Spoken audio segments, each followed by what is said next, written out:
dire que c'est grâce à un professeur d'histoire que j'avais qui m'a inculqué la passion de l'histoire. Et puis tout d'un coup, je me suis rendu compte qu'à Gap, il n'y avait pas vraiment d'historique. J'ai voulu démêler le vrai du faux, puisqu'il y a des copains qui me disaient chez moi il y avait un couvent, chez moi il y avait un moulin, chez moi il y avait une forge. Alors du coup, j'ai voulu vraiment me spécialiser sur l'histoire de la ville de Gap.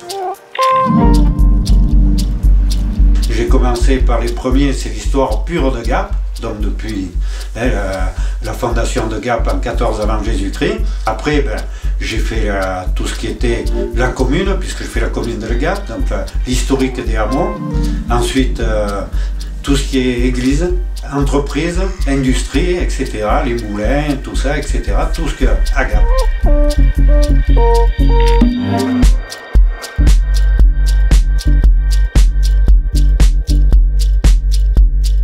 Moi, j'ai des documents, ils datent à peu près de 1200-1270.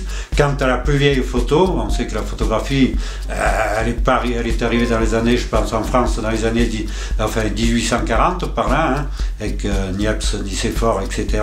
Et à Gap, la plus vieille photo, à ma connaissance, d'ailleurs il y en a une qui est dans le bureau du maire de Gap, elle date de 1865. C'est un triptyque sur une vue générale de Gap.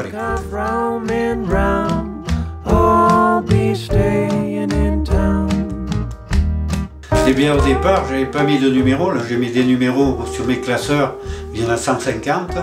Pour m'y reconnaître un peu plus, à l'époque où il y avait les pins, et sur la tranche du classeur, je mettais des pins. J'ai voulu, parmi ces 150 classeurs, je vais dire, j'ai voulu résumer ce qui m'intéressait bien sûr le plus, mais bon, au départ c'était pas tout à fait ça. Le premier livre, Gap ma ville, c'était mes souvenirs d'enfance, justement, mon quartier qui a été démoli. Et puis, je pensais faire 30 exemplaires, hein, pour mes copains du quartier qui étaient encore sur Gap, et puis pour les anciens. C'était surtout pour les anciens qui s'y retrouvent, qui se disent, ouais, c'est vrai qu'on a connu ça, etc.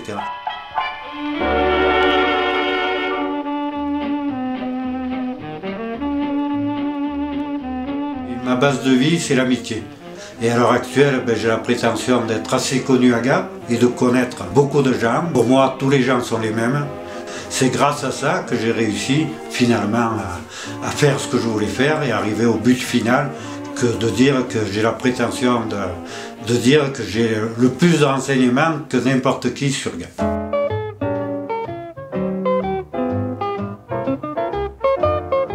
L'année 2013, j'ai décidé qu'à la fin de l'année, je suis né en décembre, j'aurai 65 ans.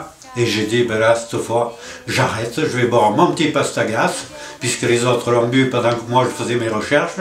Je vais m'occuper un peu de ma petite famille et je vais reprendre un peu ma marche en moyenne montagne et vraiment avoir le plaisir pour moi. Bon, je garderai bien entendu le plaisir de faire visiter Gap. Bien entendu, les visites de Gap, je ne les arrêterai pas.